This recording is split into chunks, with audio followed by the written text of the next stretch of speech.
So we're going to be looking at a section of Tacitus that is going to be describing the Great Fire of Rome. You may have heard of the Great Fire of Rome, and there's this kind of classic line that is used about it, which is that that Nero fiddled while Rome burned. So the story is that Nero was too busy playing the lyre or his fiddle, according to the actual story, and didn't care about the fire that was raging through the city. Now, that's not true, first and foremost, as this section of Tacitus will talk about. Now, this particular video won't be particularly long because this is quite a short section of Tacitus talking through what happened in Rome. When we look at Nero's building works, we'll come back and talk about the Fire of Rome again because it gives him an opportunity to rebuild the city. And that is where some of these rumours started that Nero was kind of too busy to really care about what was going on, or that he set the fire deliberately, which again, he did not. So according to this section, this section talks quite a lot of detail about the fire itself, but we're not going to go into ins and outs of what happened. What we do need to be aware, there was two main fires. There was an initial fire that was kind of dealt with, and then there was a much larger second fire. So initially, it starts near the Circus Maximus, near the Palatine Hills. It's kind of the centre of Rome, and that's where the shops were packed with flammable goods, but like wood, papers, things like that. It was a really windy day, which made it much worse, and it swept through the Circus Maximus. The flames overran the level districts first, so that's the bits of lower ground, and then shot up to the heights, and then it kind of came back down to kind of destroy the lower parts of the city all over again. And it kept ahead of all remedial measures, so people were trying to put it out but weren't able to, and the fire was spreading really, really quickly.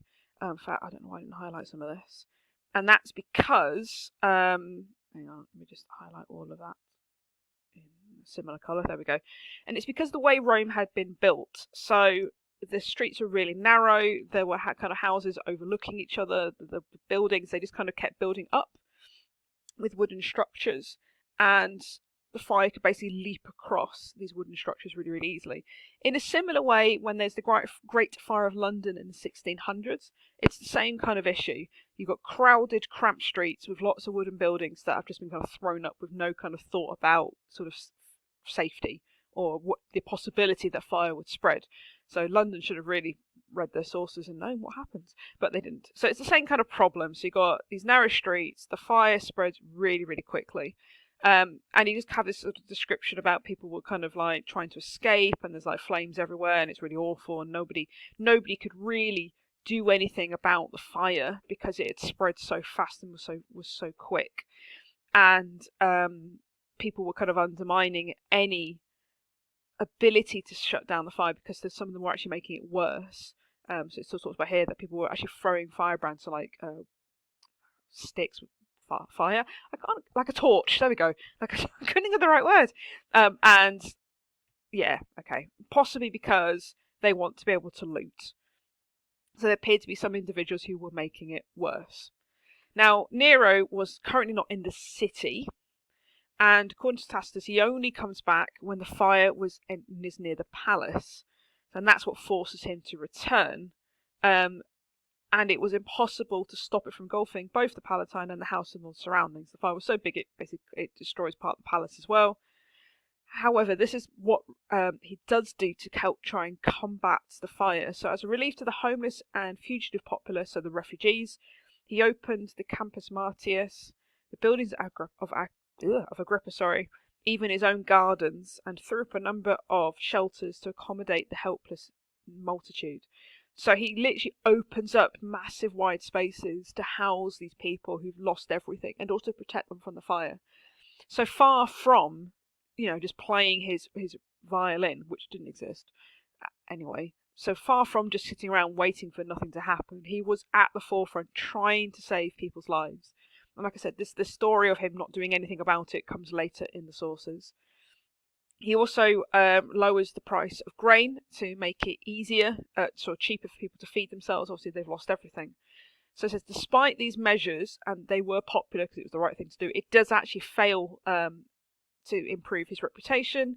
The report had spread that at the very moment when Rome was aflame, he had mounted his private stage typified the ills of the present, calamities of the past, and sung the destruction of Troy. So a rumour goes around that Nero had been on stage singing when this happened, which is where this kind of fiddled well Rome burn comes from.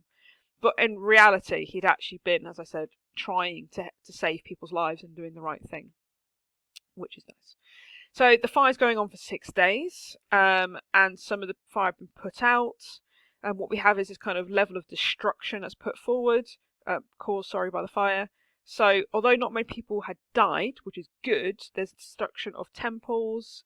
There's kind of pleasure areas, so like baths and things like that, was a much wider scale. The second fire was particularly bad. I said there's the first fire, then there's the second fire, then not long after. And it would appear that Nero is seeking the glory of founding a new capital and endowing it with his own name. So this is, again, people started to have these rumours that maybe Nero set the fire on purpose in order to have the ability, or the excuse, to rebuild the city to make it look really pretty. Which is, to be honest, it's what Nero does. He kind of rebuilds the city in marble, and it looks glorious, but very expensive. But whether he didn't set the fire himself, as I said, it'll come again up in the sources later. So this section here just lists through different things that were burned down. So you've got private houses and tenement blocks, so like flats, temples. So we have, again, this mass destruction of lots of areas. We have some altars and different shrines. There's loads different places. Some trophies, so these were like triumphal arches, for example, were destroyed. Art. So lots of things were destroyed, and it was devastating to the city. You can't underestimate how bad this was. And instead of, according to Tacitus, rebuilding the city straight away, what he does is he starts building a palace. And let me just highlight this third sentence. The marvels of which consist not so much in gems and gold, which he did do, but also it was really luxurious. Oh, sorry, itchy head. So his priorities don't seem to be quite in the right place when it comes to rebuilding the city. Like I said, when we do the building work section, we'll go into a lot more detail about the rebuilding of the city.